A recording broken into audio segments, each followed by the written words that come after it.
अस्सलामु अलैकुम dear viewers, उम्मीद है कि आप सब खैरियत से होंगे। अल्लाह ताला आपको सेहत, खुशी और ईमान की दौलत से नवाजे, आमीन। डियर व्यूअर्स, आज हम एक ऐसे मौजू पर बात करेंगे जिसका ताल्लुक तकरीबन हर इंसान की ज़िंदगी से है। बहुत से लोग बार बार बीमार हो जाते हैं। किसी को गले का इन्फेक्शन रहता है, किसी को पेशाब का, किसी को फेफड़ों का, किसी को जिल्द या मैदे का इन्फेक्शन रहता है।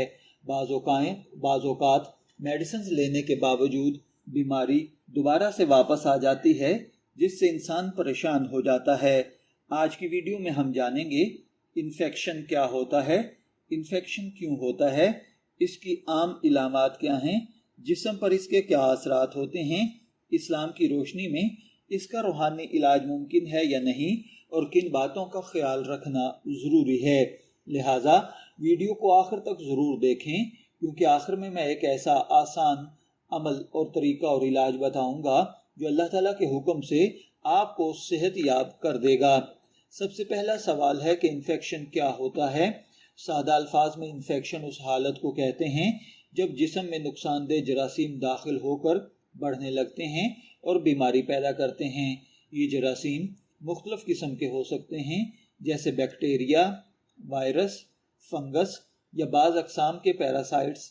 जब ये जिस्म में दाखिल होते हैं तो हमारा इम्यून सिस्टम यानी मुदाफ़ियती निज़ाम इनसे लड़ने की कोशिश करता है।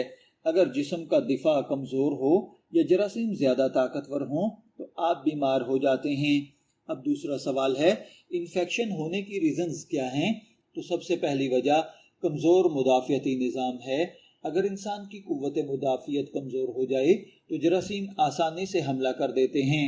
दूसरी वजह सफाई का ख्याल न रखना है।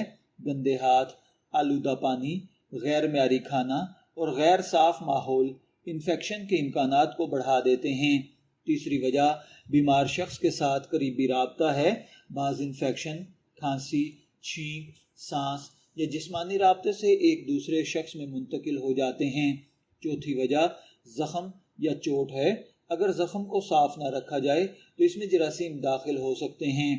पांचवी वजह बाज़ दायमी बीमारियां भी होती हैं जिनकी वजह से जिस्म की कुव्वत मुदाफ़ियत कमज़ोर हो जाती है। अब अगला सवाल है कि इन्फेक्शन की इलामात क्या हैं। तो इन्फेक्शन की इलामात इसके मकाम और वजह के मुताबिक डिफरेंट होती हैं।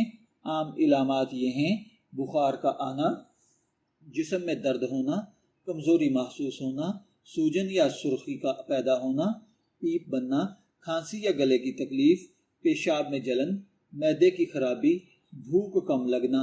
अगर ये इलामात शदीद हों या कई दिन तक बरकरार रहें तो फौरी तौर पर डॉक्टर से रुजू करना चाहिए। इन्फेक्शन के असरात क्या हैं।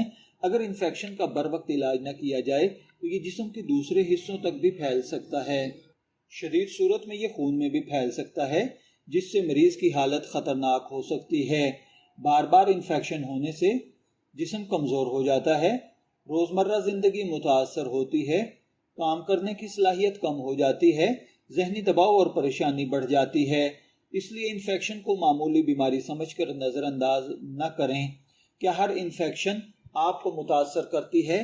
तो जी हाँ, अक्सर इन्फेक्शंस हमारे जिस्म को मुतासर करती हैं। चलिए बढ़ते हैं इसके रूहानी इलाज की जानिब। सबसे पहले अल्लाह ताला पर मुकम्मल भरोसा रखें। रोज़ाना 5 वक्त की नमाज पाबंदी से पढ़ें।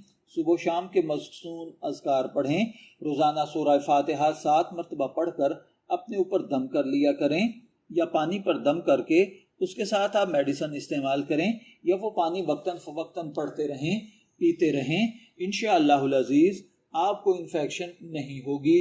इसके अलावा रोज़ाना आप अगर आयतल कुर्सी का मामूल बना लें, सूरह इखलास, सूरह फलक और सूरह नास 3-3 मरतबा पढ़कर अव्वल आखिर 3 मरतबा दुरूद पाक के साथ खुद पर दम कर लिया करें, तो इंशाअल्लाह आपको इन्फेक्शन नहीं होगा।